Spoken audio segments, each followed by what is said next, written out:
أعوذ بالله من الشيطان الرجيم. بسم الله الرحمن الرحيم.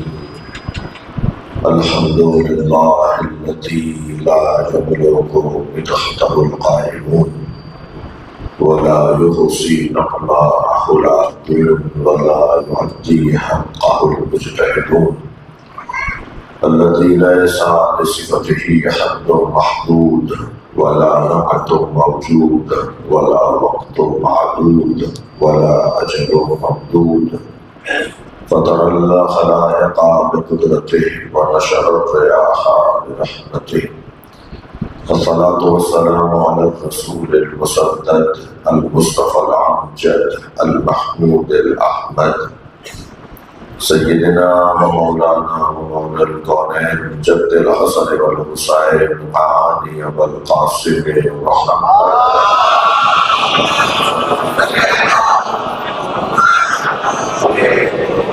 وآله الطيبين الطاهرين المعصومين الذين قال الله إنما يريد الله ليذهب عنكم الرجس أهل البيت ويطهركم تطهيرا.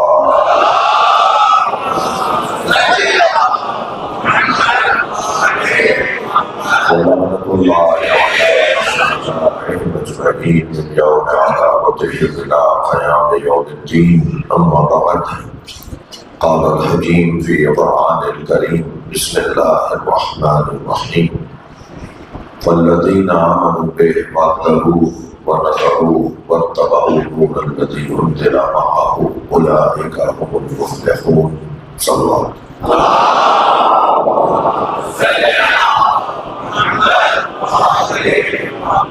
اس سے بلند صلوات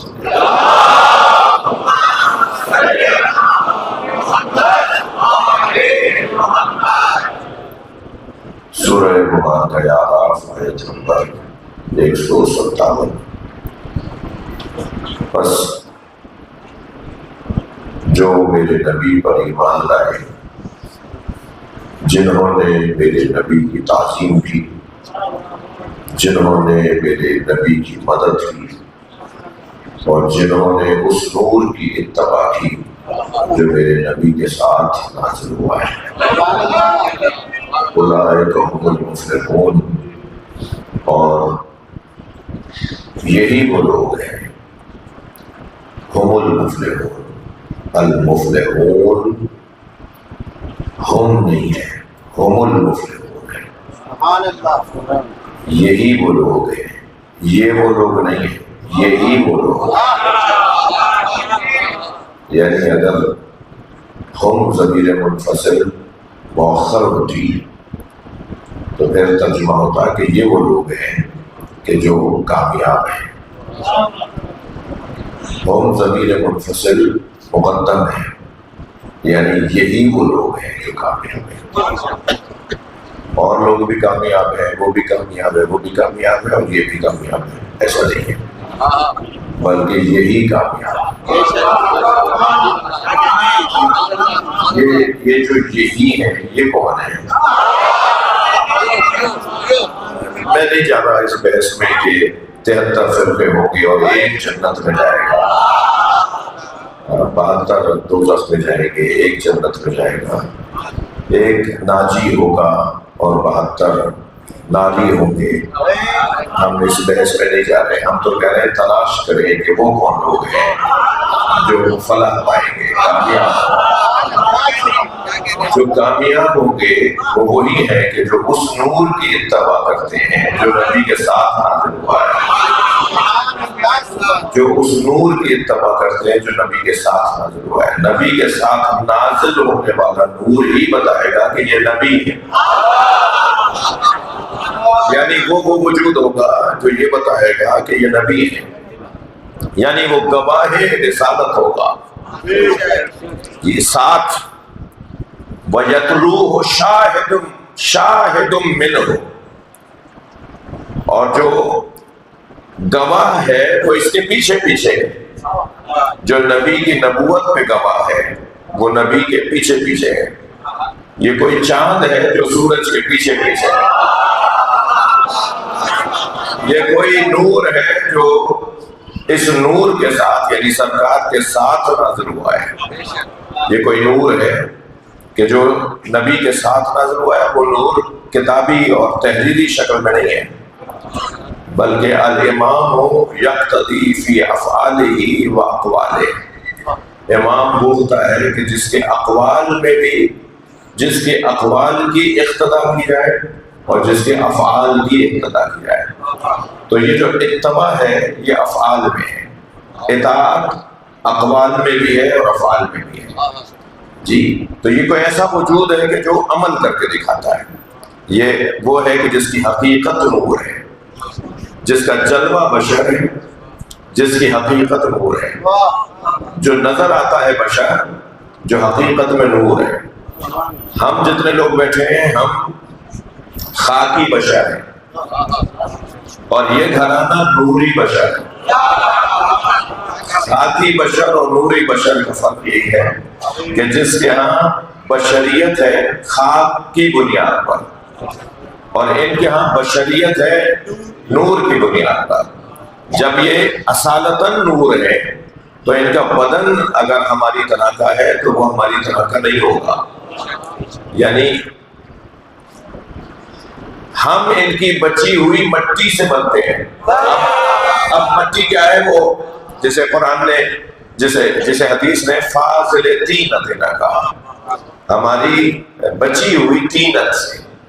تو ہماری جو طین ہے وہ تو خاک ہے، ان کی جو طین ہے وہ نور ہے، یعنی ہماری روحیں ان کے بدن کی بچی ہوئی طین سے بنتی ہیں اور ان کی جو روحیں ہیں وہ نور ہیں، یعنی یہ نوری بشر ہیں، ہم خاکی بشر ہیں۔ میں ان بچوں جوانوں کو ایک فارمولہ آج دینا چاہوں گا۔ اہل بیت کے، خود نبی مکرم کے، مولا علی کے، ائمہ اہل بیت کے فضائل سن کر بعض لوگوں کو الجھن ہوتی ہے، ہضم نہیں ہوتا، سمجھ نہیں پاتے یہ کیسے ہو سکتا ہے، یہ کیسے ہو سکتا ہے گہوارے میں بات کر رہے ہیں، یہ کیسے ہو سکتا ہے ماں کے شکم میں بات کر رہے ہیں، یہ کیسے ہو سکتا ہے دنیا میں آنے سے پہلے قرآن پڑھ لیا تھا، یہ کیسے ہو سکتا ہے کہ ابھی دنیا میں آئے نہیں تھے کہ یہ فقیہ تھے، یہ کیسے ہو سکتا ہے، یہ کیسے ہو سکتا ہے۔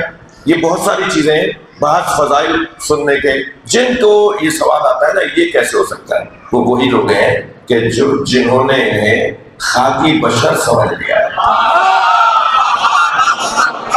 لیکن جو یہ مان لے کہ یہ خاکی بشر نہیں ہے، یہ نوری بشر ہے، تو پھر یہ الجھن ہی دور ہو جائے گی کہ یہ کیسے ہو سکتا ہے۔ یہ تو ہوگا نا، پھر یہی ہوگا نا کہ یہ نوری بشر ہے۔ دیکھیے ائمہ اہل بیت کا ایک پہلو، یعنی اہل بیت کا، خود نبی کا سب سے پہلے اور پھر سرکار کی اولاد کا، سرکار کے گھرانے کا، ایک جنبہ ہے نور، ایک جنبہ ہے ان کا بشر ہونا۔ بشر ہونا ہماری ضرورت تھی، ان کی نہیں تھی، ہماری مجبوری تھی کہ کوئی ہو جو ہمارے پیکر میں، ہمارے حلیے میں ہمارا جیسا نظر آئے۔ خبردار، جو ایک جیسا نظر آ رہا ہو ایک جیسا نہیں ہوتا، جو نظر آ رہا ہے وہ ضروری نہیں ہے کہ وہی ہو۔ صلوات پڑھے محمد و آل محمد۔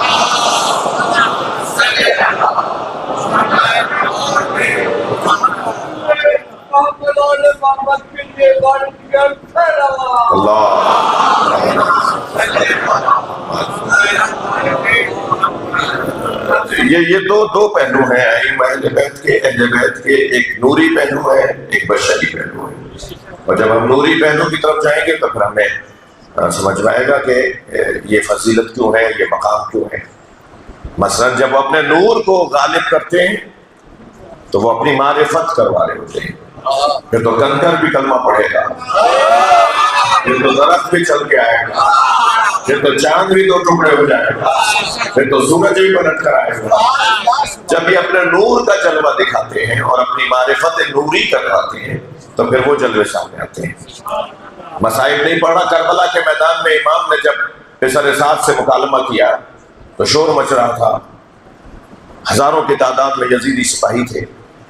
حضرت نے فرمایا تیری آواز مجھ تک نہیں آ رہی، میری آواز تجھ تک نہیں جا رہی، انہیں خاموش کرواؤ۔ اس نے آواز دی کہ سب لوگ خاموش ہو جائے، میں حسین سے بات کر رہا ہوں۔ سب خاموش ہو گئے مگر گھوڑوں کے ہنہنانے کی آواز، اونٹ اور جانوروں کے گلے میں اور پیروں میں جو گھنگرو اور گھنٹیاں بندھی ہوئی تھی وہ بج رہی تھی۔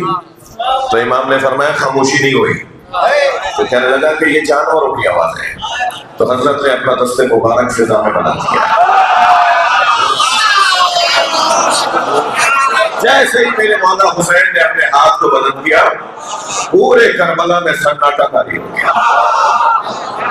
سوال یہ ہے کہ حسین مولا کے ایک ارادے پر جانور پہچان گئے حسین۔ یہ وہ نور کا اظہار تھا، لیکن یہی جانور امام حسین کے بدن پہ دوڑ گئے۔ یہ بشریت کا اظہار تھا، یہ بشریت کا اظہار تھا کہ گھوڑے نہیں پہچان سکے اور امام حسین کے بدن کو پامال کر گئے۔ جب یہ چاہتے ہیں تو اپنا نوری پہلو دکھاتے ہیں، اور جب یہ چاہتے ہیں اپنا نوری پہلو مخفی کر دیتے ہیں۔ تو پھر بشری پہلو کے تو دیکھ کر وہ وہی کرے گا جو بشر کے ساتھ ہوتا ہے، تو الجھنیں دور ہو جائیں گی۔ مثلا الرحمن علم القرآن خلق الانسان، رحمان وہ ہے جس نے قرآن پڑھایا اور پھر انسان کو خلق کیا۔ بھائی ہونا میرے مطابق بشری تقاضوں کے مطابق تو یہ ہونا چاہیے تھا، الرحمن خلق الانسان علم القرآن۔ رحمان سورہ رحمان کی ابتدائی آیت ہے۔ رحمان وہ ہے کہ جس نے انسان کو خلق کیا پھر اسے قرآن کی تعلیم دی۔ اور قرآن تو کہہ رہا ہے کہ ایک انسان ہے جو پہلے قرآن پڑھ چکا تھا پھر دنیا میں آیا۔ یہ کون سا انسان ہے بھائی؟ ہم تو دنیا میں آتے ہیں تو پہلے 3-4 سال تک تو ہمارے بچوں کو پلے گروپ میں اور معلوم ہے جی نرسری میں اور کہاں کہاں پہلے تو وہ بٹن لگانا سیکھے اور جوتے سیدھے پہننا سیکھے۔ پہلے تو وہ جو ہے وہ ابتدائی جو ہے وہ تہذیب اور آداب سیکھے، اور پھر اس کے بعد قلم کیسے پکڑا جاتا ہے اور مثال، اور پھر اس کے بعد کلاس 1 آئے گی، اور پھر معلوم آہستہ آہستہ جیسے جیسے کلاسیں بڑھتی جا رہی ہیں ایسے ایسے تعلیم معیاری ہوتی جا رہی ہے جی۔ مکتبی علم اور ہے، فہمی علم اور ہے۔ جو بشر ہے وہ مکتبی علم سے عالم بنتا ہے، اور جو نور ہے وہ وحدی علم سے عالم بنتا ہے۔ یہ اللہ سے علم لے کر آنے والے لوگ ہیں، اور ان کے علم کی کیفیت مولانا ایسی ہے، ان کے علم کا عالم یہ ہے کہ جب یہ ارادہ کرتے ہیں اللہ انہیں علم عطا کر دیتا ہے۔ ان کی زندگی کبھی علم سے خالی نہیں رہتی۔ جب اللہ حضرت موسیٰ کے لیے ارشاد فرما رہا ہو لقد ارسلنا موسیٰ بآیاتنا، ہم نے موسیٰ کو اپنی نشانیوں کے ساتھ بھیجا ہے، تو قرآن تو فارمولوں کی کتاب ہے نا۔ قرآن 1,24,000 نبیوں کے ہر ایک کے نام بتائے گا کہ ہم نے اسے بھی بھیجا ہے تیار کر کے، ہم نے اسے بھی پڑھا کر بھیجا ہے، ہم نے اسے بھی پڑھا کر بھیجا۔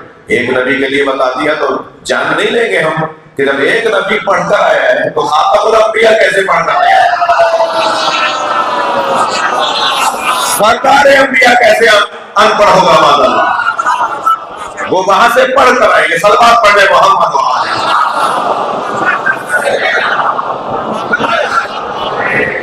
اور غلط صلوات نبی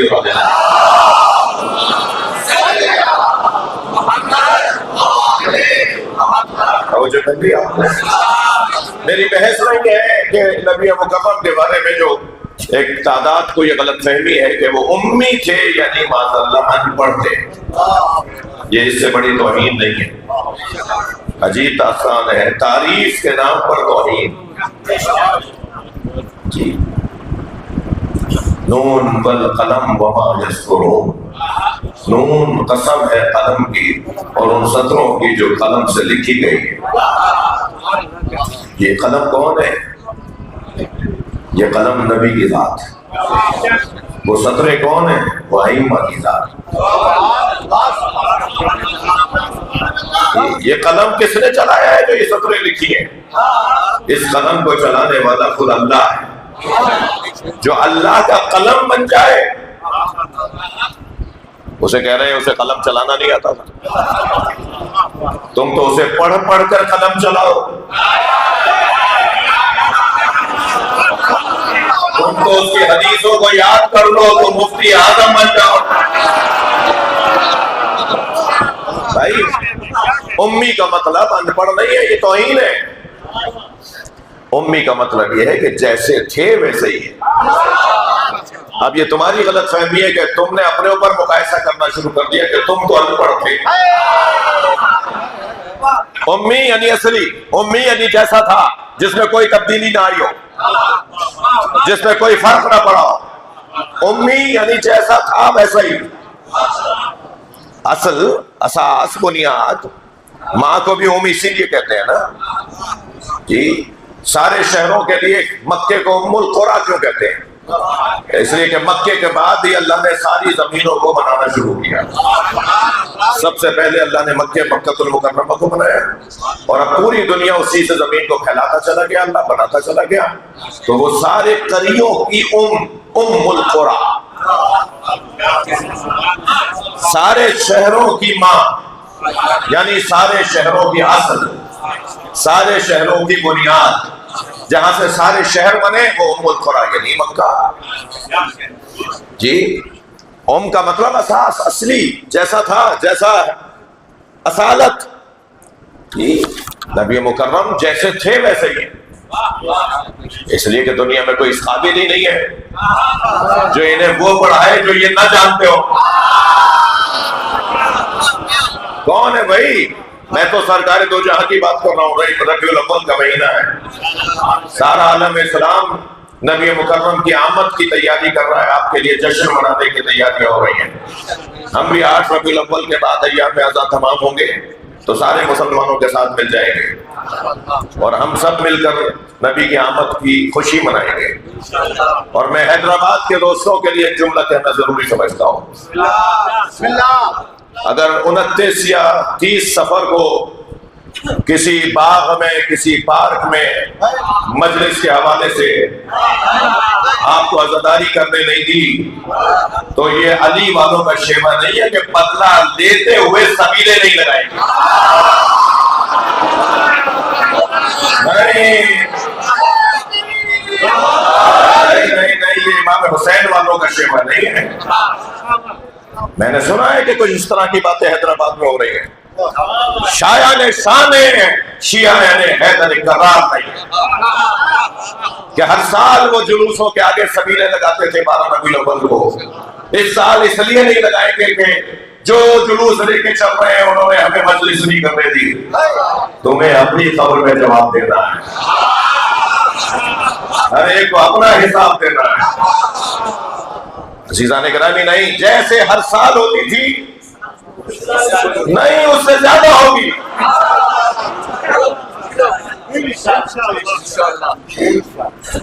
ہر سال میرے مولا علی کے شیعہ، یعنی جو اس وقت مجھے سن رہے ہیں اور جو اس کو اب سنیں گے میری بات، ہر سال پورے حیدرآباد میں 12 ربیع الاول کے میلاد کے جلوسوں کے رستوں میں جو سبیلیں، جو نیاز نظر کا اہتمام کرتے تھے، اس سال اس سے 2 برابر زیادہ ہو. لبیک یا حسین، لبیک یا حسین، لبیک یا حسین، لبیک یا حسین، لبیک یا حسین، لبیک یا حسین.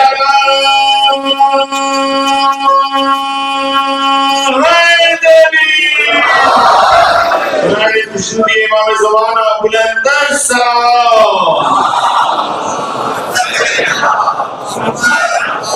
انشاءاللہ مسلمانوں کے دشمن کا منہ کالا ہوگا.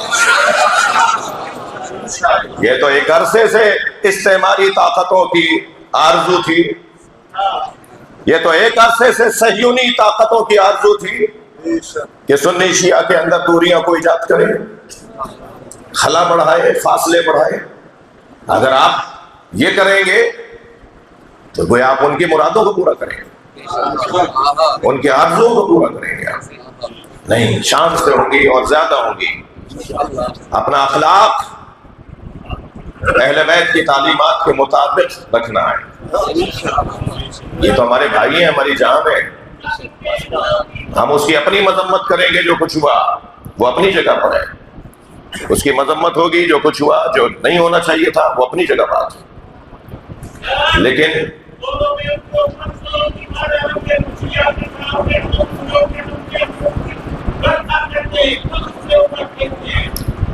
اس سال اور بھی ہوگا بے شک بے شک ایسا ہی اس سال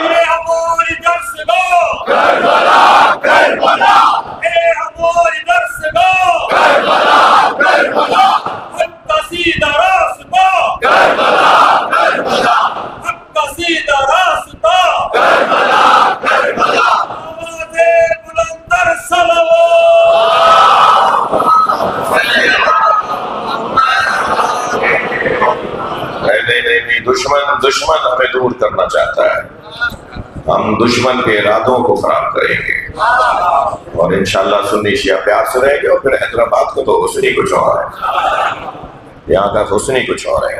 اس وقت بھی مجلس میں ہاتھ نہیں اٹھواؤں گا، آپ سے آپ اٹھائیے گا کہ نہیں؟ اس وقت بھی مجلس میں 30 سے 40% اہل سنت بیٹھے ہوئے ہیں جی، شیعہ کو امام حسین کے عزاداری کے ماں دیکھ رہے ہیں،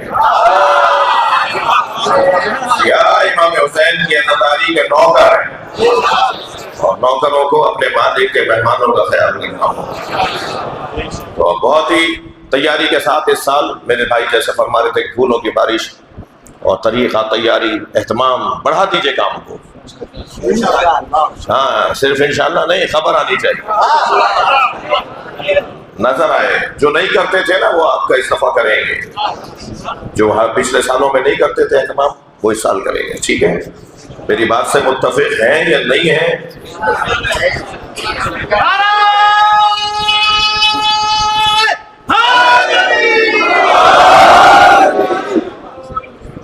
اس ممبر کا یہی کام ہے بھائی، صلوات پڑھ لیں محمد وآلہ۔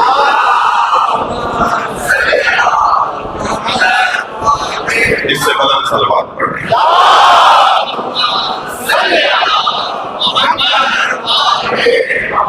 اور بلند صلوات۔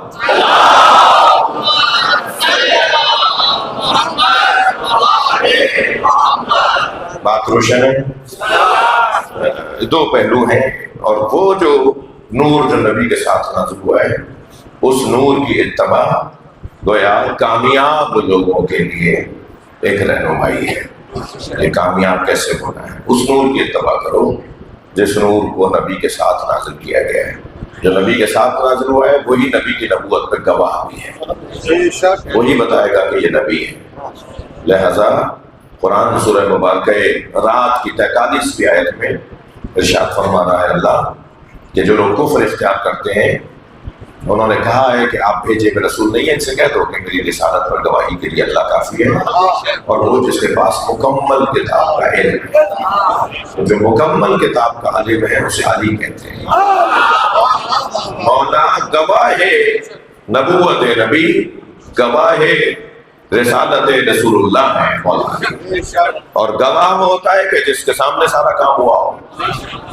تو مولا علی کے سامنے نبوت دی گئی ہے، مولا علی کے اللہ اس لیے گواہ ہے کہ اس نے دیا ہے، اور علی اس لیے گواہ ہے کہ انہوں نے دیتے ہوئے دیکھا ہے۔ لہذا جب بھی نبی پر وحی نازل ہوتی تھی تو میرے مولا فرماتے سمے تو رنتن ہی نہ نزل الوحی، جب سرکار پر وحی نازل ہوئی تو میں نے سنا ایک رونے کی آواز، میں نے چیخنے کی آواز سنی، رونے کی آواز سنی، تو میں نے کہا یا رسول اللہ ما هذه الرنہ، یہ رونے کی آواز کیسی ہے؟ تو سرکار نے فرمایا هذا الشیطان، یہ شیطان کی آواز ہے، جب مجھ پہ قرآن نازل ہوتا ہے تو شیطان روتا ہے۔ یہ کہہ کر سرکار مسکرائے اور علی کے چہرے کو دیکھتے ہوئے فرمایا یا علی انت تسمع ما اسمع وترى ما ارى، جو میں سنتا ہوں وہ تم سنتے ہو، جو میں دیکھتا ہوں وہ تم دیکھتے ہو۔ صلوات پڑھنے محمد وآلہ۔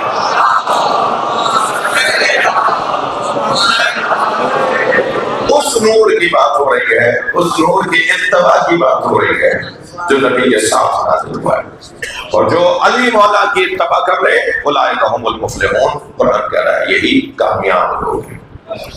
کل کی جو گفتگو ہماری رکی تھی وہ یہ کہ ہمارے ہاں امامت اور خلافت دو چیزیں نہیں ہیں، دو عنوان نہیں ہے، وہی جو خلافت کا عنوان ہے وہی امامت کا عنوان ہے، جو امامت کا موضوع ہے وہی خلافت کا موضوع ہے۔ امام کسے کہتے ہیں؟ اچھا لغت میں امام کے کیا معنی ہیں اور اصطلاح میں امام کے کیا معنی ہیں؟ لغت میں امام کا مطلب ہے وہ ڈوری اور رسی جو دیوار کو سیدھا رکھنے کے لیے استعمال کی جاتی ہے. کیا کہتے ہیں سندھی میں، کیا کہتے ہیں؟ شال. وہ رسی جو دیوار کو سیدھا اٹھانے کے لیے وہ استعمال کی جاتی ہے تاکہ یہ عمارت سیدھی چلتی رہے. جس کے ذریعے سے عمارت سیدھی چلتی رہے اسے لغت میں امام کہتے ہیں. لغت سلوات پڑھنے والا محمد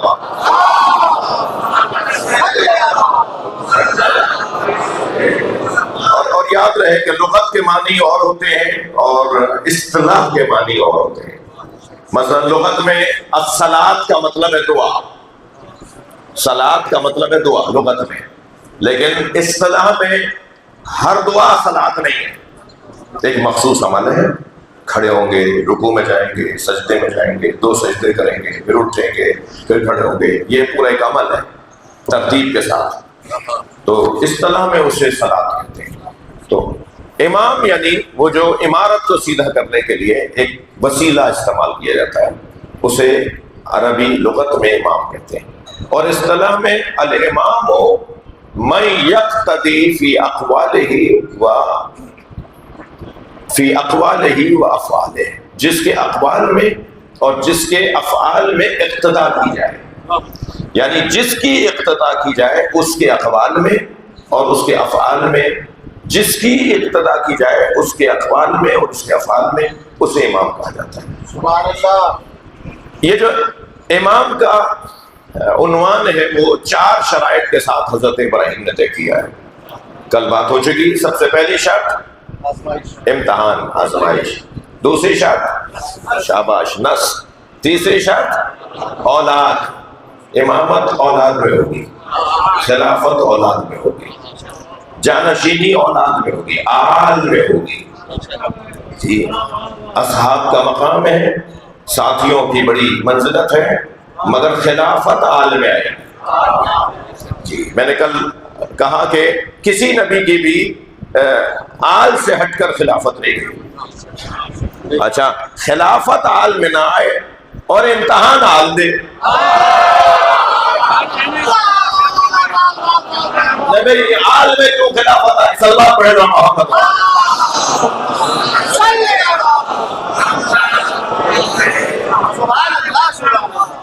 توجہ کرنا ہے.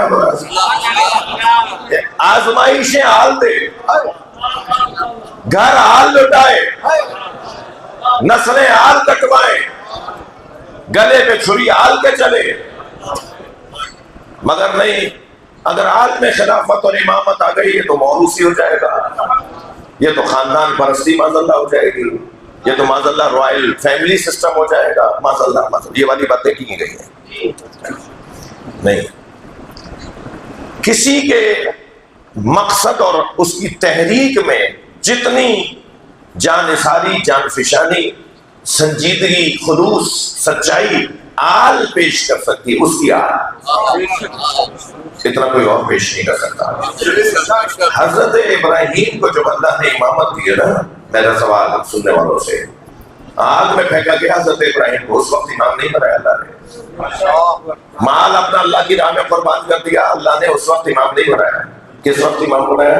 جس وقت حضرت اسماعیل کے گلے پہ چھری چلائی. جی آل میں کیوں امامت رہی؟ اس لیے کہ حضرت ابراہیم نے فرمایا انی ارا فی المنام انی اذبحک، میں نے خواب میں دیکھا ہے کہ تمہیں ذبح کر رہا ہوں. تو آل ہے نا، آل یہ نہیں کہہ رہی کہ میری جان بچے گی یا نہیں. آپ پر عمل کرنا کون سا حکم ہے؟ ہمارے جو اللہ نے آپ کو حکم دیا آپ وہی کریں. آج اپنے مولا، اپنے آقا، اپنے پہلے والے امام کی جو اولاد ہے وہ اس کے مقصد پر قربان ہونے کو تیار. حضرت اسماعیل نے گلا پیش کر دیا نا کہ میرے گلے پہ آپ چھری چلا دیں، اور انہوں نے چھری چلائی نا. یعنی اگر حضرت اسماعیل یہ فرمائے کہ آپ وہی کریں جو آپ کو حکم دیا گیا ہے، اور حضرت اسماعیل ساتھ میں یہ بھی فرمائے کہ آپ مجھے صابروں میں پائیں گے. آپ مجھے صبر کرنے والوں میں کچھ نہیں بولوں گا، آپ چھری چلا دیجیے گا. جو صبر کر کے مصیبت لے اسے قرآن میں اللہ نے امام بنایا ہے، اور جو مصیبت شکر کر کے لے اس کی امامت میں کیسا شک. جب میرے مولا نبی نے فرمایا یا علی تم میرے بستر پہ سو جاؤ گے، تو مولا علی نے کیا فرمایا؟ یا رسول اللہ میرے سونے سے آپ کی جان بچ جائے گی. سرکار نے فرمایا ہاں تمہارے سونے سے میری جان بچ جائے گی. تو فرمایا یا رسول اللہ یہ وہی مقام ہے جس کا مجھے انتظار تھا. فوراً سجدہ شکر میں سر رکھا. اللہ کو علی کا سجدہ شکر اتنا اچھا لگا کہ اب قیامت تک ہر مسلمان پر ثواب ہے نعمت ملنے پر شکر ادا کرنا. صلوات پڑھنے محبت و آج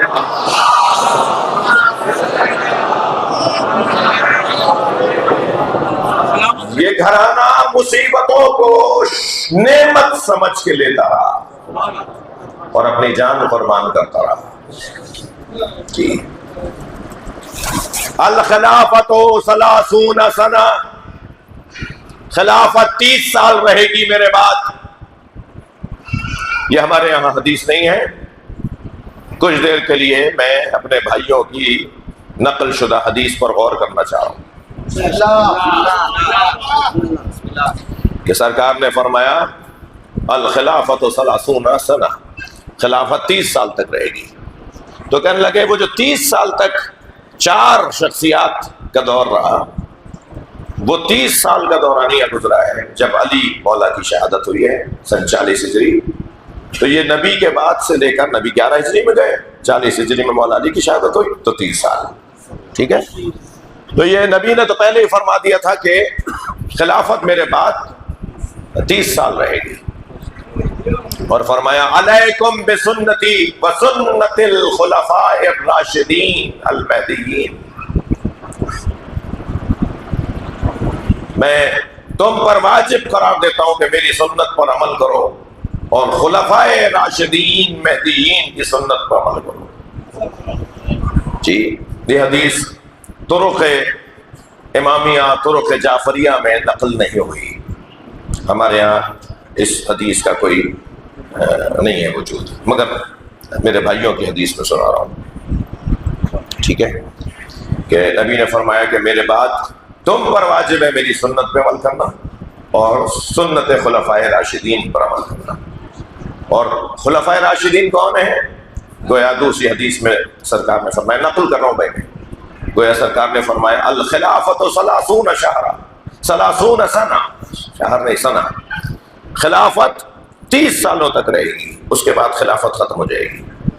جی تو پہلی بات تو یہ، بلکہ میں پہلی بات ہی پہلے کر دیتا ہوں کہ اگر اس حدیث کو مان بھی لیا جائے کہ سرکار نے فرمایا میرے بعد 30 سال تک خلافت رہے گی، تو 30 سال تک جو خلیفہ رہا ہے وہ صرف علی رہا ہے. صلوات پڑھے تو میں بیان کروں.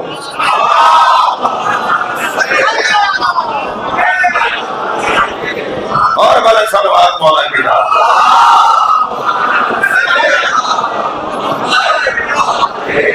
نبی کی رحلت کے بعد پورے 30 سال تک اگر کوئی نبی کا خلیفہ رہا ہے تو وہ مولا علی رہے. پورے 30 سال زندہ رہے ہیں، شہادت ہوئی ہے پورے 30 سال کے بعد. اور سرکار نے اگر فرمایا کہ میرے بعد خلافت 30 سال تک رہے گی، اس کے بعد خلافت نہیں رہے گی. ادھر سرکار نے فرمایا کہ ان کی سنت پر عمل کرو. تو سنت پر عمل، اول تو اس حدیث سے کسی بھی خلیفہ محترم نے استدلال نہیں کیا. جی کسی بھی خلیفہ نے یہ استدلال ہی نہیں کیا کہ نبی تو کہہ کے گئے کہ ہماری سنت پر عمل کرو. انہوں نے تو اس کو یہ بات ہی نہیں کی. اس لیے کہ سنت میں تضاد ہے، اور جہاں تضاد آ جائے وہاں اطاعت کا حکم نہیں دیا جائے گا. مثلا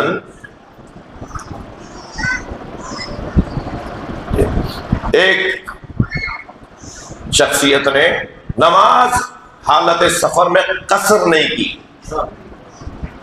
اور باقی 3 شخصیات نے قصر کی، تو امت ان پر عمل کرے یا ان پر؟ مثلا سرکار نے کی سنت تو یہ کہ حضرت نے مروان کو شہر بدر کیا، حضرت نے مروان ابن حکم کو اور اس کے باپ کو حکم ابن وائل کو، ان دونوں کو شہر بدر کیا۔ تو سرکار نے جسے شہر بدر کیا ہو اور کوئی اگر شخصیت اسے شہر میں بلا لے تو تضاد ہے یا نہیں؟ صلوات پڑھنے محمد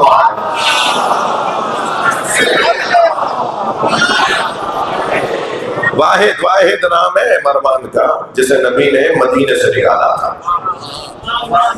جی، اور واپس بلانے پر باقاعدہ مسلمانوں میں بحث شروع ہوئی کہ یہ نبی کی سنت سے انحراف ہے۔ خالصتاً علمی بات کر رہا ہوں بھائی میں، اس بچے کا، اس جوان کا حق ہے نا کہ وہ جب کالج میں، یونیورسٹی میں، اپنے آفس میں اپنے دوست سے سنتا ہے کہ یہ حدیث ہے سرکار کی کہ میرے بعد 30 سال تک خلافت رہے گی، تو اسے جواب آنا چاہیے نا، وہ بتائیں نا کہ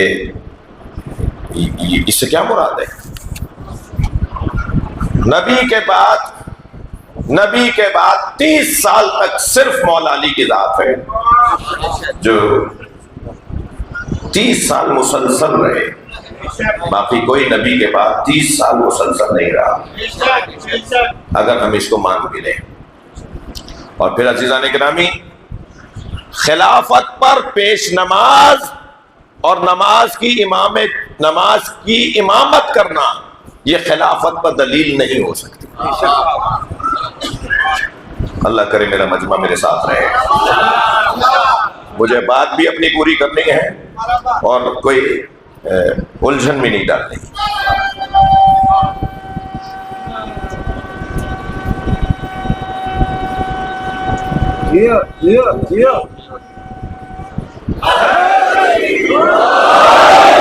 یعنی خلافت پر، اگر نبی کی خلافت پر نماز جماعت کی امامت کو دلیل بنایا جائے کہ نبی کی زندگی میں کسی شخصیت نے امت کو نماز پڑھائی، نبی ان کی زندگی میں پڑھائی، تو اب نبی کے بعد وہی پڑھائیں گے، یہ دلیل نہیں ہے۔ یہ دلیل اس لیے نہیں ہے کہ یہ جو حدیث ہے، یہ جو روایت ہے کہ سرکار کی زندگی میں کسی شخصیت نے نماز جماعت پڑھائی، اس حدیث پر جی ابن باز اور بڑی بڑی شخصیات نے بحث کی ہے کہ سرکار نے آدھی نماز میں طبیعت خراب تھی حضرت کی، سرکار دو جہاں بستر پر تھے، آپ نے فرمایا کہ اسے بلاؤ، تو پھر بلایا گیا، حضرت نے فرمایا اسے بلاؤ، پھر بلایا گیا، پھر حضرت فرمایا اسے بلاؤ، پھر اب حضرت جن کے آنے پر بار بار کہہ رہے ہیں اسے بلاؤ، یعنی انہیں نہیں انہیں بلاؤ، وہ واضح نہیں ہو پا رہا کہ کنہیں بلاؤ۔ تو پھر جب ایک شخصیت نے جا کے نماز شروع کر دی تو سرکار نے فرمایا مجھے سہارا دو، اور اسی حالت میں سرکار دو جہاں مسجد میں گئے اور سرکار نے ان حضرت کو پیچھے ہٹا کے خود نماز پڑھی۔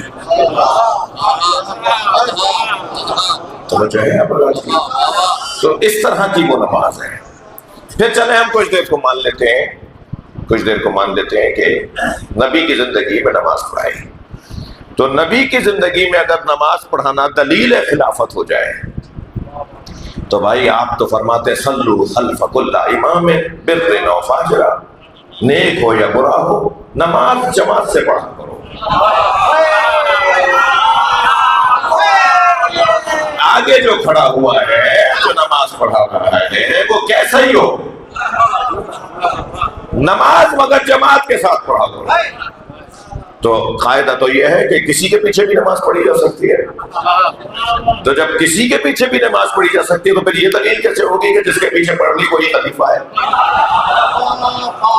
ایک علمی بات ہے نا بھائی، یعنی یہ وہ موضوعات ہیں کہ جو بتائے جاتے ہیں، بولے جاتے ہیں، سوشل میڈیا بھرا ہوا ہے، یہ بچہ کہاں سے جواب لے گا جی؟ تو یہ تو کوئی دلیل نہیں ہوئی. جب کسی کے بھی پیچھے نماز پڑھی جا سکتی ہے تو پھر نماز پڑھانا کون سی دلیل ہے جی؟ پھر یہ کہ مولا علی نے پیچھے نماز پڑھی، تو مولا علی کا پیچھے نماز پڑھنا تو بھائی سوال اس سے ہوگا جو آگے کھڑا ہے.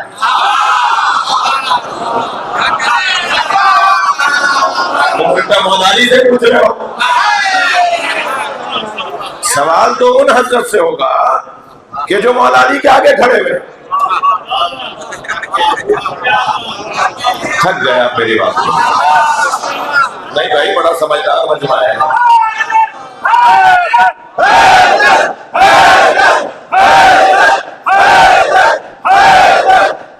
مل کر صلوات رضی کرتے نبی ہو.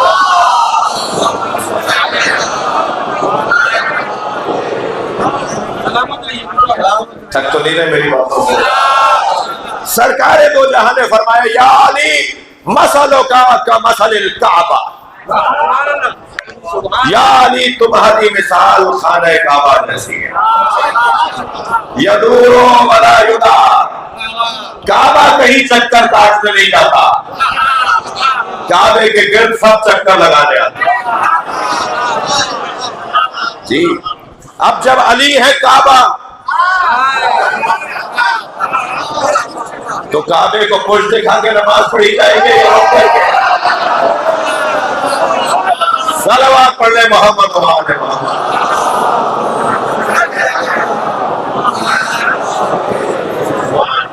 مجھے اجازت دیجیے کہ میں یہ امامت اور خلافت کی بحث ہے، جس کو قبول ہو وہ قبول کرے، سن تو لینا.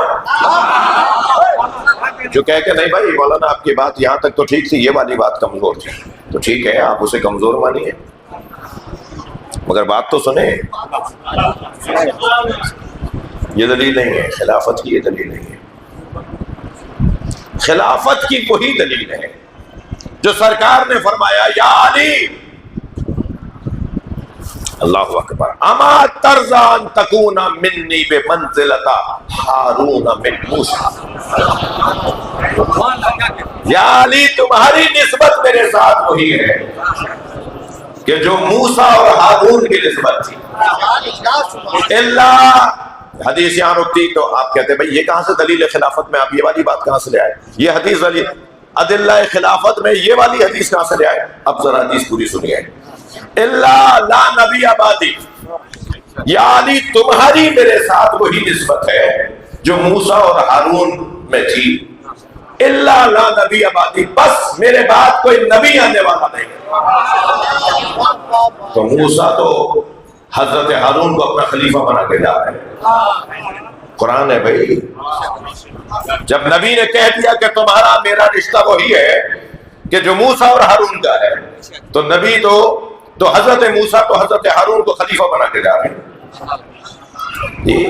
یا ہارون وَخْلُفْنِي فِي قَوْمِي وَأَصْلِحْ، اے ہارون میری قوم میں رہو اور میری قوم میں میری خلافت، میرے بعد میری خلافت کے عنوان سے رہو اور میری قوم کی اصلاح کرو. اللہ لا نبی آبادی، اے میرے علی تمہاری نسبت میرے ساتھ وہی ہے جو ہارون اور موسیٰ اور ہارون کو تھی، سوائے یہ کہ میرے بعد کوئی نبی آنے والا نہیں ہے. تو نبی آنے والا نہیں ہے، اس کے علاوہ تو ساری صفات وہی ہے، قسمت وہی ہے، خلافت وہی ہے، ہدایت وہی ہے. نبوت نہیں ہے، اس لیے کہ قلمدان نبوت ختم ہو گیا، نبوت کی ضرورت ہی نہیں رہی، اس لیے نبی نہیں ہے. اگر میرے بعد کوئی نبی ہوتا تو فلاں ہوتا، اگر میرے بعد نبی ہوتا تو فلاں ہوتا، تو وہ پہلے خلیفہ کیوں نہیں ہوئے؟ سب سے زیادہ حق تو تھا نا، سب سے زیادہ حق تھا نا حضرت کا کہ انہیں پہلا خلیفہ بنا جاتا. اس کا مطلب یہ ہے کہ یہ حدیث بھی گھڑی ہوئی ہے. اس حدیث کے مطابق کہ یا علی میری نسبت اور تمہاری نسبت موسیٰ اور ہارون والی نسبت ہے، اس حدیث کے مطابق تو نبی کے بعد اگر کوئی خلیفہ ہوتا تو علی. اب ذرا تسلی رکھیے میرے سنی بھائیوں کا، ایک بڑی تعداد میں عقیدہ یہ ہے کہ علی خلیفہ چوتھے تھے، امام پہلے تھے۔ ایک تعداد میرے بھائیوں کا عقیدہ یہ ہے، کتابیں لکھ دی گئی ہیں اب تو، پچھلے 2 سال پہلے علامہ ظہور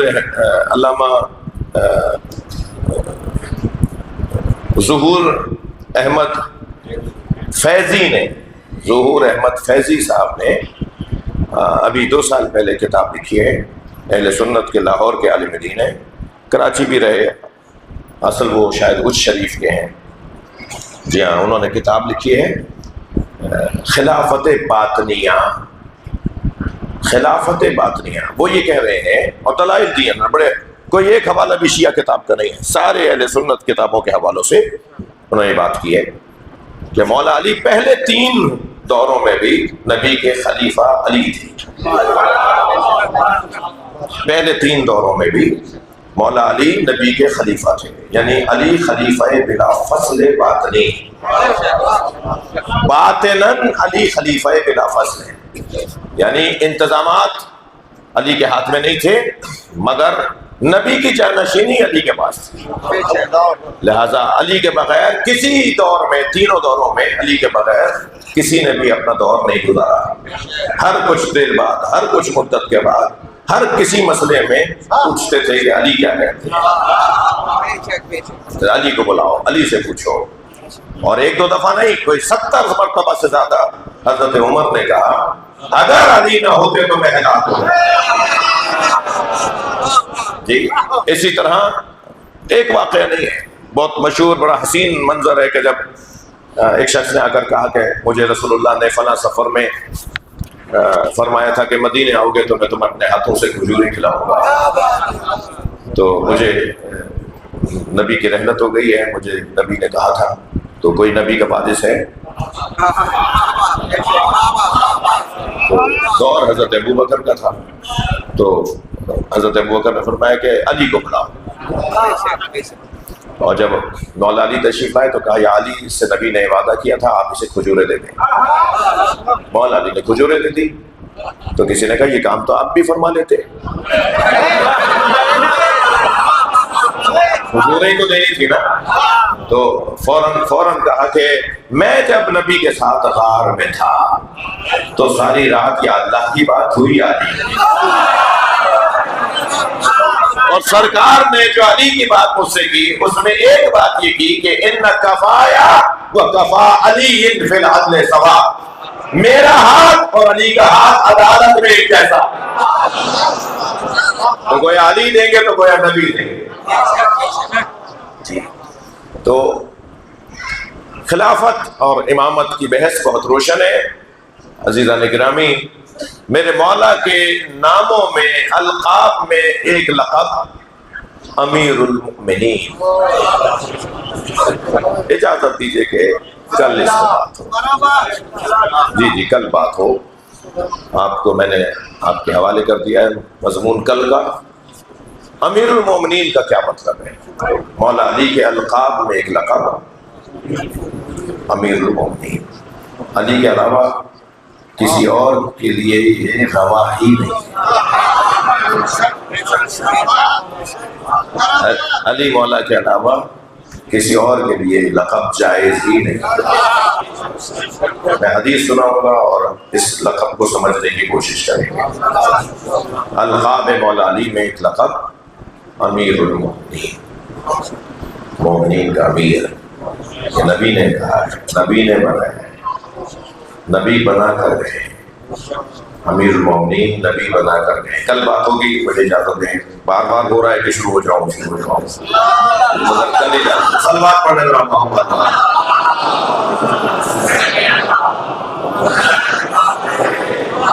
صبح کے ساتھ دل مولا علی مولا، علی مولا، ہر ایک میزان میں تولا علی مولا، علی مولا، سجود امیر المومنین مولا متقیان علی ابن ابی طالب بآواز بلند تر صلوات۔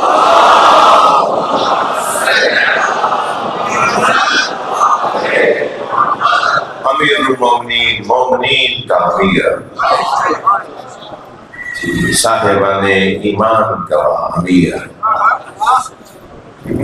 سلمان و ابوذر کا امیر، مقداد و حذیفہ یمان کا امیر، صحابہ کرام کا امیر، اہل ایمان کا امیر۔ اور اگر یہ مومنین کے امیر ہیں تو جب تک مومنین آتے رہیں گے امیر بھی رہے گا۔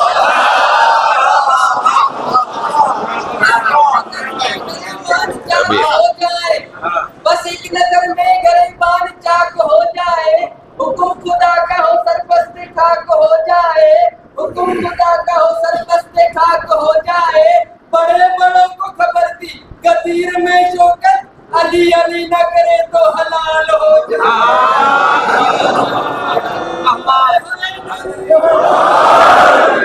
شعر انہوں نے پڑھا ہے، سمجھا آپ نے؟ ماشاءاللہ بھی ماشاءاللہ۔ ایک سلوات پڑھے ذرا نبی کی،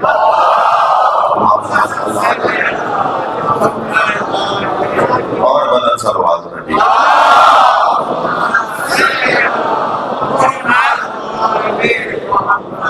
ماحول ادبی علمی رکھنے کی کوشش کرتا ہوں، کسی طرح کا کوئی شائبہ نہ ہو کہ نیت کی خرابی ہے، بلکہ نیت کی پاکی ہے،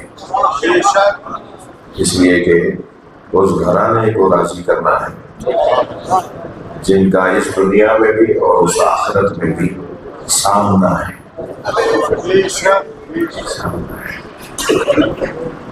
کیوں مانگتے ہیں مولا علی صاحب، کیوں مانگتے ہیں امام حسین صاحب؟ ایک صاحب کہنے لگے، فضائل کا ایک باب بیان کر رہا ہوں، ایک صاحب کہنے لگے کہ زندگی میں انہیں وسیلہ بنانا جائز تھا۔ نبی کے پاس لوگ آتے تھے جی، ایک سفر میں تو پانی نہیں تھا نا، صرف ایک کٹورا پانی کا ملا، اور 1000 سے زیادہ صحابہ کرام تھے، سب پیاسے تھے۔ سرکار نے اپنا ہاتھ اس کٹورے میں ڈال دیا، سرکار کے ہاتھ کی برکت سے 1000 سے زیادہ صحابہ نے پانی پیا، پانی ختم ہی نہیں ہو رہا تھا، اس کٹورے سے نکلتا جا رہا تھا، اور سارے جانوروں نے پانی پیا۔ تو نبی مکرم کے پاس آ کر صحابہ کرام کہتے تھے، یا رسول اللہ میری یہ مشکل ہے، میری یہ پریشانی ہے، سر دعا فرماتے تھے، ارادہ فرماتے تھے، اس کا مسئلہ حل ہو جاتا تھا۔ تو کہتے ہیں کہ زندگی میں مانگنا تو جائز ہے، رحلت کے بعد اب قبر میں ہے، اب مدینے میں مزار میں ہے، اب مانگنا جائز نہیں۔ تو اس کو کیسے میں بچوں کو اس کا جواب دوں؟ حضرت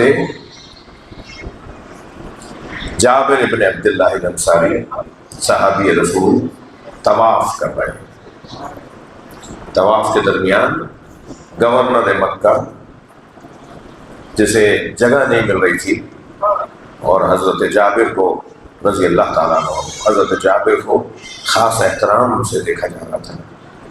تو اس نے پوچھا کون ہے؟ کہا نہیں جانتے، صحابی رسول ہے۔ تو آگے بڑھا جا کے سلام کیا، تو حضرت جابر نے ایک مرتبہ ایک نگاہ دیکھا، سلام کا جواب دیا، پھر ذکر میں مصروف ہو گئے۔ تو اس نے کہا میں مکے کا گورنر ہوں۔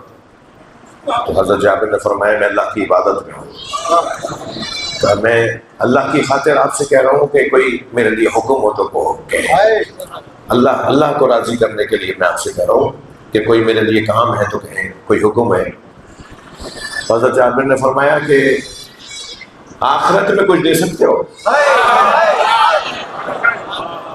کہنے لگا نہیں، آخرت میں کچھ نہیں دے سکتا۔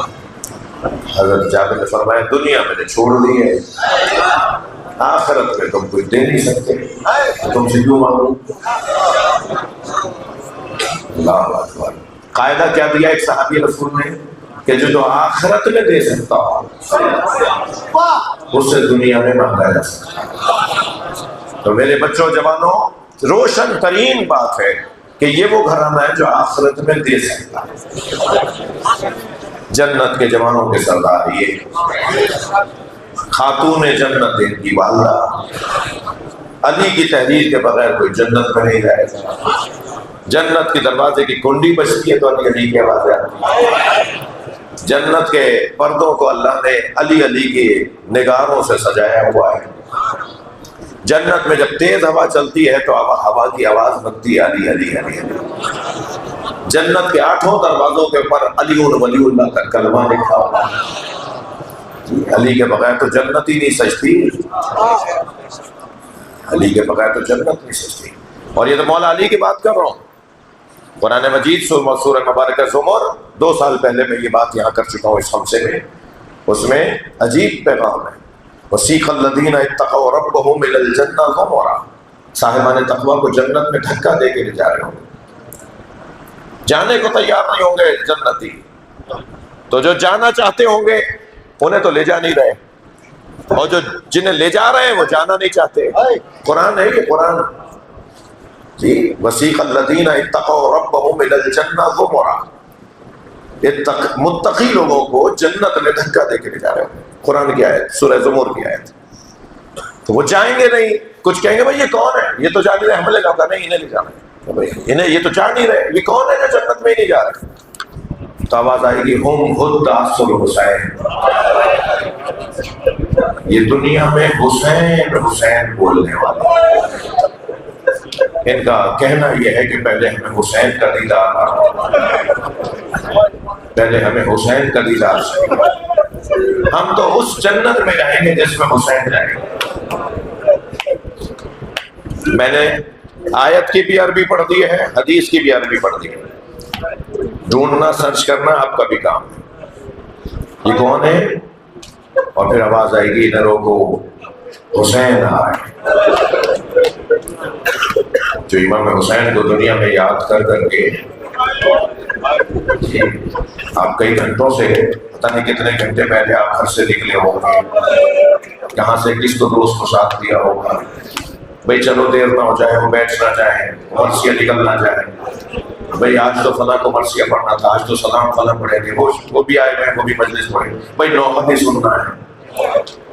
پھر معلوم ہوا کہ کسی کو کوئی چیز گم ہو گئی، کسی کو کوئی چیز ضائع ہو گئی، جی گم ہو گئی یا کسی نے گم کر دی، وہ سارے نقصانات اپنی جگہ، مگر مجلس نہیں چھوڑیں گے، وہ ساری پریشانیاں اپنی جگہ، مگر کالے کپڑے نہیں چھوڑیں گے، نیاز نظر نہیں چھوڑیں گے، ہم نے اپنے گھر کے پردے سے تبدیل نہیں کروائے، مگر علم کا پھریرا بدلے گا، محرم آگے ہے، علم کا پھریرا بدلنا ہے، علم کا پنجہ بدلنا ہے، ہم نے اپنے فلاں چیز نہیں حاصل کی، کھائی نہیں، ہم نے فلاں نعمت نہیں کھائی کیونکہ پیسے نہیں تھے، مگر پیسے جوڑنے نیاز ضرور ہے۔ پھر ساتھ میں چپتے میں جملے یہ مشرک ہیں، یہ بدعتی ہیں، ہمارے رونے کی نقلیں اتار کر، مزاج بنا کر دل آزاریاں بھی ہوں گی، مگر وہ سب برداشت کرنا ہے۔ یہ برداشت کرتے کرتے ہر حال میں جو حسین ان کے لیے ہے کہ انہیں کہا جائے گا انہیں روکو، یہ چاہتے ہیں نا جنت میں حسین کو دیکھ کر جائے، انہیں حسین کا دیدار چاہیے نا، انہیں روک لو، حسین آ رہے ہیں۔ اور پھر جب امام حسین محشر میں آئیں گے تو یہ سارے حسین کے عزادار امام حسین کا دیدار کریں گے، حلقہ بنا لیں گے، حلقہ بنا لیں گے، کوئی امام کے ہاتھوں کا بوسہ دے رہا ہوگا، کوئی امام کے ہمسد والے امام کے پیروں کو ہاتھ لگاتا ہوگا، کوئی تو دور سے ہی حسین کے خوشبو سونگ رہا ہوگا، رش بہت زیادہ ہے، اتنے لوگ واجب ہیں، اور جو جتنا عزاداری میں مخلص ہوگا نا اتنا ہی محشر میں امام حسین کے قریب ہوگا۔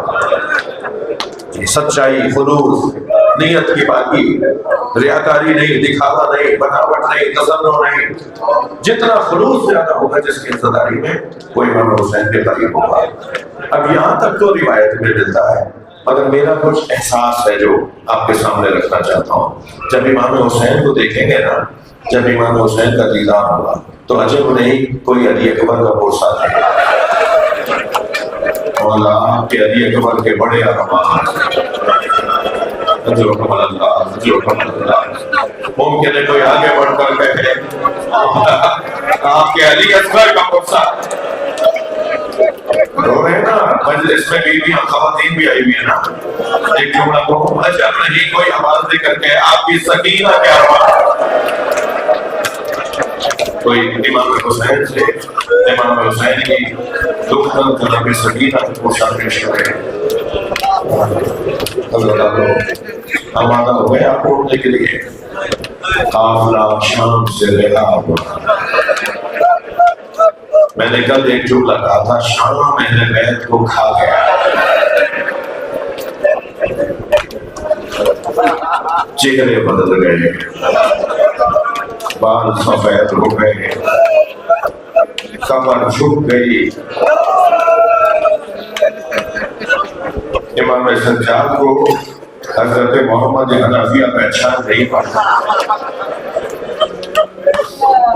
جب مدینے میں قافلہ پہنچا تھا تو امام سجاد سے ملنے کے لیے جب محمد حنفیہ آئے تو خود امام سجاد سے پوچھنے لگے زین العابدین کہاں ہے؟ انہوں نے بڑھ کر کہا چچا مولا علی کے بیٹے ہیں نا، امام حسن حسین کے بھائی ہیں نا، حضرت محمد حنفیہ امام حسین کے بھائی ہیں. تو امام سجاد نے بڑھ کر کہا چچا یہ آپ کے سامنے علی کھڑا ہے. ہاں چچا میں سب کچھ لٹا کے آ گیا، سارا خاندان لٹا کر آ گیا. تو اس وقت امام سجاد کو پہچاننے کے بعد عجیب جملہ مختلف ہے. امام سجاد کو پہچاننے کے بعد حضرت محمد حنفیہ بے ساتھ گلے سے، جب گلے سے لگے تو دونوں ہاتھوں کو پکڑ کر امام سجاد نے فرمایا چچا آہستہ، میرا پورا بدن زخمی ہے.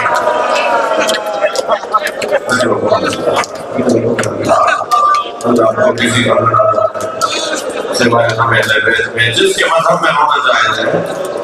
جی جی میرے وہ بھائی بھی آئے ہوئے ہیں نا جو نہیں ہوتے، جن کے مذہب میں ہونا جائز ہے وہ تکلف کر کے نہ ہوئے. جب قافلہ شام پہنچا تو جناب زینب بیویوں کے حلقے میں جا گئی. شام کے دربار، یزید کے دربار کے باہر اہل بیت کو کھڑا رکھا گیا اور اتنی دیر کھڑا رکھا گیا کہ امام سجاد نے پوچھا کہ تم ہمیں دربار پہ کیوں نہیں لے ڈالے؟ تو کہنے لگے ابھی مہمانوں کا انتظار ہونا ہے. مہمانوں کا انتظار کروانے کے لیے مہمانوں کے انتظار میں اہل بیت کو کھڑا رکھا گیا. اور جب مہمان آ گئے نا تو کون مہمان تھے؟ ان میں ایک بڑی تعداد شرابی ہوگی تھی. اگر گھر میں کوئی شرابی ہو تو ماں بہنیں بھی بچ کے رہتی ہیں. بیٹیاں، ماں، بہنیں اس شرابی سے بچ کر رہتی ہیں کہ اس نے نشہ کیا ہوا ہے، نہ جانے کس کی حرمت پامال کرے. سلام ہو آل نبی پر، درود ہو جناب زینب کبریٰ پر. ایسے ماحول میں علی کی بیٹی کو لے جا رہے ہیں. جو جہاں بیٹھا ہے اپنی آواز کو آزاد کرے گا. اللہ آپ کا یہ رونا قبول فرمائے، اللہ آپ کا یہ غصہ قبول کرے. تو جس وقت دربار شام میں لے جایا جا رہا تھا، مہمانوں کو بٹھایا جا رہا تھا، تو اس وقت جب آ کر آواز دی نا کہ اب اسیروں کو لے کر آؤ، تو جناب زینب نے فرمایا میں اس دربار میں نہیں جاؤں گا. پہلی مرتبہ علی کی بیٹی نے جلال دکھایا. پورے سفر میں ایک مرتبہ جناب زینب نے اپنا جلال دکھایا. فرمایا میں اس دربار میں نہیں جاؤں گی، مجھ سے بیان نہیں ہوگا، آپ اشاروں میں مجھ سے سن لیجیے. جب جناب زینب نے فرمایا میں اس دربار میں نہیں جاؤں گی تو 4 تازیانہ لیے ظالم آ گئے اور جناب زینب کے اوپر ہاتھ اٹھنے لگا. مقتل کا بڑا عجیب جملہ ہے کہ جناب زینب کے شانوں پر تازیانے مارے گئے. جناب زینب کا بدن زخمی ہو گیا اور کچھ لوگوں نے ارادہ کیا کہ کھینچ کے لے کے جائیں. اس وقت علی کی بیٹی سے رہا دے گیا تو ایک آواز دے کر کہا اس کو خاموش ہو جاؤ. تو جیسے ہی بیوی نے آواز دی نا خاموش ہو جاؤ، تو مقتل کا جملہ یہ ہے کہ جس اونٹ نے پیر اٹھایا ہوا تھا اس کا پیر اٹھانا گیا، جس گھوڑے نے پیر اٹھایا ہوا تھا اس کا پیر اٹھانا گیا. لوگوں کے دم سینوں میں گھٹ گئے. عجیب منظر بنا کر عجیب منظر بنا شام کے بازار میں دربار کے ساتھ.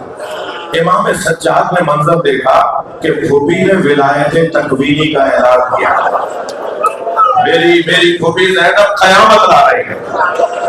علی کی بیٹی ہے, زہرا کی بیٹی ہے, نبی کی شہید کی نواسی ہے. بیوی نے جب کہا خاموش, تو ایسی خاموشی ہوئی کہ سینوں میں دم گھٹنے رہ گئے. سب ایک مرتبہ تاریخ سکتہ تاری ہو گیا. تو امام سجاد نے سمجھ لیا کہ اب قیامت آ رہی ہے. اور فوراً آواز دے کر کہا پھوپھی اماں انت عالمۃ غیر عالمہ. پھوپھی اماں آپ کو تو پتہ تھا کہ کیا ہوگا, آپ کو تو بتایا گیا تھا نا کہ کیا ہوگا. پھوپھی اماں ہوش میں کہتے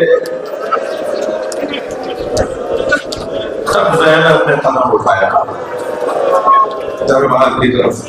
جب میری بیوی نے قدم اٹھایا تو پھر سب کے سانس بحال ہوئے, پھر یہ پوری کائنات بحال ہوئی. کچھ دیر کر کے جناب زینب نے پوری کائنات کو روک دیا تھا, اسے ولایت تکوینی کہتے ہیں. اب زینب بیوی دربار میں تو آ گئی, مگر لوگ بیٹھے ہوئے تھے. علی کی بیٹی کھڑی ہوئی تھی. آواز دی گئی شمر کو بلاؤ. اجرکم اللہ, تھکیں گے نہیں اللہ تعالیٰ, جو جہاں بیٹھا ہے اپنی فرصت دے گا. آواز دی گئی شمر کو بلاؤ.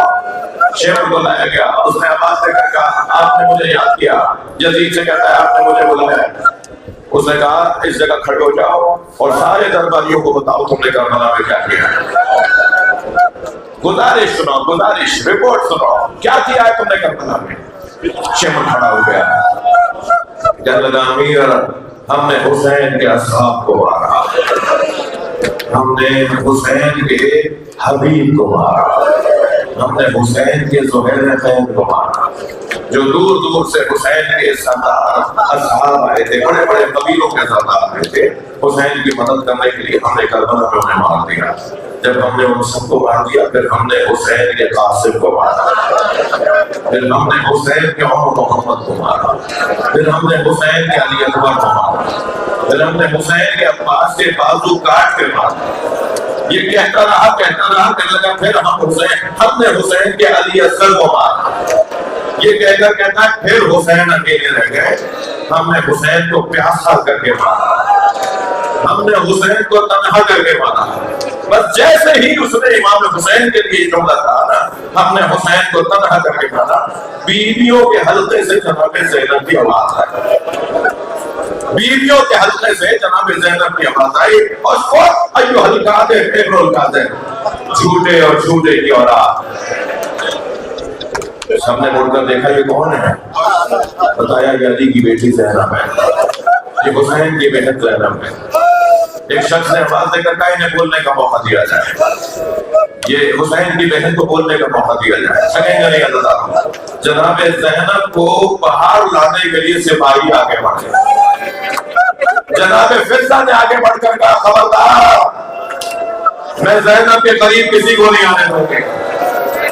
تو وہاں جو سپاہی دینے گئے تھے ان میں سے ایک نے جناب فضہ کو تعزیہ نامہ. جناب فضہ جناب زہرا کی غدیر جو رسول اللہ نے جناب زہرا کو دی تھی, جب انہیں تعزیہ نہ لگا تو انہوں نے یزید کے عقب میں کھڑے ہوئے حبشی غلاموں سے کہا تمہاری غیرت کو کیا ہوا, تمہارے قبیلے کی عورت پہ ہاتھ اٹھایا گیا, تم کھڑے تماشائی بنے دیکھ رہے ہو. حضرت فضہ حبشن تھی نا, حبش کی رہنے والی تھی. بیوی نے فرمایا تمہارے قبیلے کی عورت پہ ہاتھ اٹھایا جانا ہے اور تم کھڑے دیکھ رہے ہو. تو جیسے ہی جناب فضہ نے یہ جملہ کہا نا, تلواریں نکلنا شروع, حبشی غلاموں نے تلواریں نکالنا شروع کی اور یزید کو آواز دے کر یزید خبردار انہیں روک لے, یہ ہمارے قبیلے کی عورت ہے, ہمارے سامنے سے نہ مارا جائے. سن لیا آپ نے, جناب زینب نے مدینے کا رخ کیا. آواز دی صلی اللہ علیہ یا رسول اللہ, نانا سلام علیکم.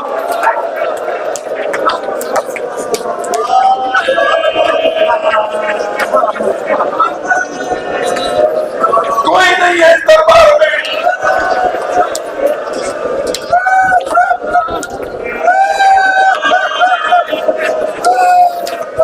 اللہ۔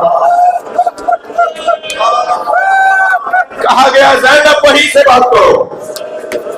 جناب زینب نے وہی بیویوں کے حلقے سے خطبہ دیا، اور تاریخی خطبہ ہے جو جناب زینب نے دیا ہے، تاریخی خطبہ ہے جناب زینب نے دیا۔ بیوی فرماتی ہے یہ جھوٹ بول رہا ہے، ان آخر حسین لا یترک فی الکوفہ الا وفی اباکہ کو باقیہ۔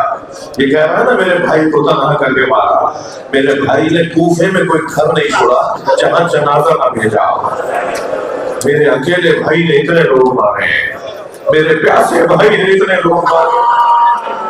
یہ کہہ رہا ہے آسانی سے مار دیا، میرے بھائی کو انہوں نے آسانی سے نہیں مارا۔ سب نے کہا شیمر یہ کیا کہہ رہی ہے؟ تو گردن جھکا کے کہنے لگا یہ سچ کہہ رہی ہے، ہم حسین کا ایک دل توڑتے تھے دوسرا دل جوان ہو جاتا۔ ہم نے حسین کا قاسم مانا تو ہم سمجھے اب بیعت کر لیں گے، حسین کے دونوں محمد باہر آ گئے۔ ہم نے حسین کے بھانجے مار دیے تو ہم یہ سمجھے اب بیعت کر لیں گے، حسین کا علی اکبر باہر آ گیا۔ ہم نے حسین کا علی اکبر مارا، ہم سمجھے اب کہیں گے کہ مجھے یزید کے پاس لے جاؤ میں بیعت کر رہا ہوں، حسین کا عباس سامنے آ گیا۔ جب حسین کے پاس سارے مارے گئے تو حسین علی اصغر کو لے آئے، اور جب ہم نے علی اصغر کو مار دیا تو کہا میرے لیے میں جہنم چلا۔ حسین کو مارنا اتنا آسان نہیں تھا، حسین دلوں پر دل باندھ کر آئے تھے، حسین کا ایک دل توڑتے تھے دوسرا دل جوان ہو جاتا تھا۔ حسین کو مارنا اتنا آسان نہیں تھا، یہ تو آخر میں خود حسین نے چاہا، یہ تو آخر میں خود حسین نے چاہا کہ میں دنیا سے چلا جاؤں۔ تو حسین پر ہم نے تلواریں برسائی، ہم نے نیزے مارے۔ حسین پہ تو جب خنجر چل رہا تھا تو حسین اللہ کی تسبیح پڑھ رہا تھا۔ حسین کا تو عالم یہ تھا، ایک مرتبہ ماحول دربار کا بدلنے لگا تو یزید نے بات کاٹتے ہوئے کہا زینب بتاؤ سب سے بڑی مصیبت تم نے کیا دیکھی؟ میں مجلس مکمل کر رہا ہوں، آخری جملہ سنا رہا ہوں جناب زینب کا۔ جناب زینب کا دربار میں یزید سے مکالمہ سنا رہا ہوں آپ کو۔ کہنے لگا زینب بتاؤ سب سے بڑی مصیبت تم نے کیا دیکھی؟ شاید نہیں سوچ رہا تھا کہ بیوی فرمائیں گی علی اکبر کی شہادت، اور محمد کی شہادت، قاسم کا مامال بادشاہ، عباس کے کٹے ہوئے بابو، حسین بھائی کے بدن پہ دوڑتے ہوئے گھوڑے۔ کہنے لگا زینب بتاؤ سب سے بڑی مصیبت تم نے کیا دیکھی؟ تو جناب زینب نے فرمایا زینب پر سب سے بڑی مصیبت یہ ہے کہ تم جیسے سے بات کر رہا ہے۔ کہاں علی کی بیٹی، کہاں نبی کی نوازی، کہاں یزید سے کہا اللہ اللہ